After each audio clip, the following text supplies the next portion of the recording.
He realized something was wrong the moment the room went quiet. Plates paused halfway to mouths. A fork clinked against glass.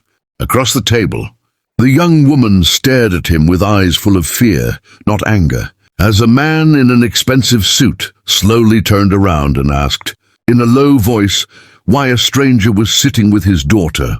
If stories about unexpected turns and human kindness move you, take a second to subscribe to Kindness Tales. We'd love for you to like this video and share your thoughts in the comments, because stories like this are even more powerful when we experience them together. He hadn't meant to cause a scene. That was the last thing he ever wanted. He was the kind of man who fixed other people's problems quietly, with grease-stained hands and a tired smile, then slipped back into the background. His days were spent in a small auto shop on the edge of a Midwestern town, where the radio buzzed softly and the smell of oil clung to his clothes, no matter how often he washed them. Money was always tight. Still, he showed up early, stayed late, and helped neighbors when their cars broke down, sometimes without charging them if he knew they were struggling more than he was. The blind date wasn't even his idea. A co-worker had insisted, saying he needed to get out more, that life was more than busted engines and microwave dinners. The arrangement was casual. Meet at a nice downtown restaurant. No pressure. Just see how it felt to sit across from someone new. He almost cancelled twice, staring at his only decent shirt, wondering what kind of woman would want to spend an evening with a mechanic who still worried about overdraft fees. The restaurant was far fancier than he expected. Soft lighting, white tablecloths, and a gentle hum of conversation filled the space. He stood awkwardly near the entrance, checking his phone, realizing he didn't even know what his date looked like. The message had said table by the window, reservation under a common first name. He spotted an empty seat at a small table near the glass, where a young woman sat alone in a wheelchair, gazing out at the city lights. A folded napkin lay neatly in front of her, untouched. He hesitated, then smiled and asked if she was waiting for someone. She turned, surprised, then nodded slowly and said she was. He apologized, explaining he might be early, and when she said it was fine, he took the seat across from her, figuring this must be the place. He didn't notice the subtle differences, the extra place settings nearby, the quiet tension that hovered like a held breath. Up close, he saw that she couldn't have been much older than her mid-20s. Her hands rested carefully in her lap. Her posture was stiff, not from disinterest, but from effort. There was something fragile about her, yet her eyes were sharp and observant. When he asked if the restaurant was her choice, she smiled faintly and said she liked watching people through the window. It made her feel connected to a world that often moved too fast without her. Conversation came easier than he expected. He talked about the shop, about the satisfaction of fixing something broken. She listened intently, asking thoughtful questions, laughing softly when he told a story about a customer who tried to pay him in baked pies. When he asked about her life, she paused, then said she spent a lot of time in hospitals and therapy rooms, learning patience the hard way. She didn't complain.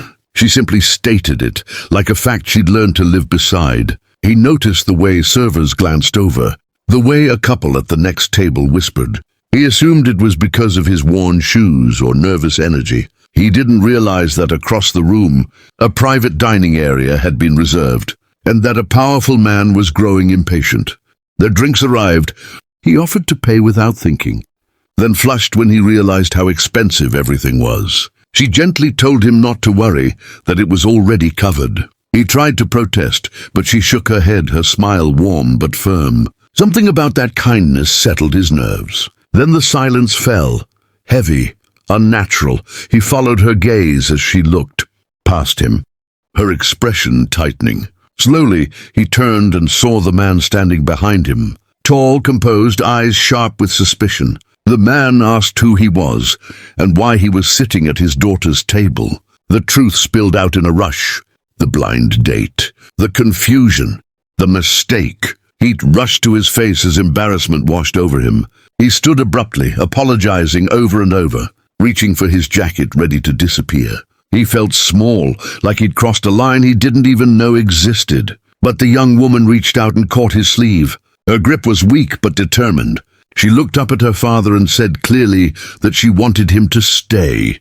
She explained that for the first time in a long while, someone had spoken to her without pity, without careful pauses or forced cheer. Someone had looked at her like a person, not a problem to manage. The father studied them both. This man, whose name was known in boardrooms and news articles, whose decisions moved millions of dollars, suddenly found himself unsure. He'd spent years protecting his daughter, building walls of privilege and security around her after an accident had changed everything. He hadn't realized those walls could feel like a cage. Dinner resumed cautiously at first. The father joined them, asking questions, listening more than speaking. The mechanic answered honestly, admitting his life was simple, sometimes hard but meaningful. He spoke about dignity, about work, about treating people right because it mattered, not because it earned applause. By the end of the evening, no one remembered the original blind date. What lingered was something quieter and deeper. The daughter laughed more than she had in months. The father saw a side of her that hospital rooms never revealed. And the mechanic left with a strange mix of relief and sadness, convinced this would be a story he'd tell only himself. Days passed. He returned to the shop, to the familiar comfort of routine. Then a sleek car pulled up outside, out of place among the rusted sedans. The father stepped out alone this time. He thanked the mechanic for that night, for reminding him that kindness wasn't something money could buy or control. He asked if the mechanic would consider visiting his daughter again. No expectations, no labels, just honesty. What grew from there wasn't a fairy tale. It was slow, sometimes awkward, filled with therapy sessions, setbacks, and moments of doubt. But it was real. The mechanic learned how to listen in new ways. The daughter found strength in being seen, truly seen. And the father learned to step back, to let trust do what protection never could. Years later, people would talk about that restaurant incident as a strange coincidence, a wrong table, a misunderstanding. But those who lived it knew better. They knew it was a reminder that lives can change in the smallest moments. When someone chooses compassion over comfort, curiosity over fear, the impact of that night rippled outward in ways none of them could have planned. The shop stayed open when times were hard because of unexpected support. The daughter began advocating for accessibility with a voice that carried weight. And a man who once thought he had little to offer learned that kindness, given freely, can open doors no amount of wealth ever could. Stories like this remind us that we never know who we're sitting across from, or how much our presence might matter. A simple conversation, a willingness to stay instead of run, can reshape a life. As you go about your own days, remember that kindness doesn't require perfection or planning. It just asks for an open heart. If you've experienced a moment where compassion changed everything, share it in the comments. You never know who might need to hear it, right when they're about to sit at the wrong table.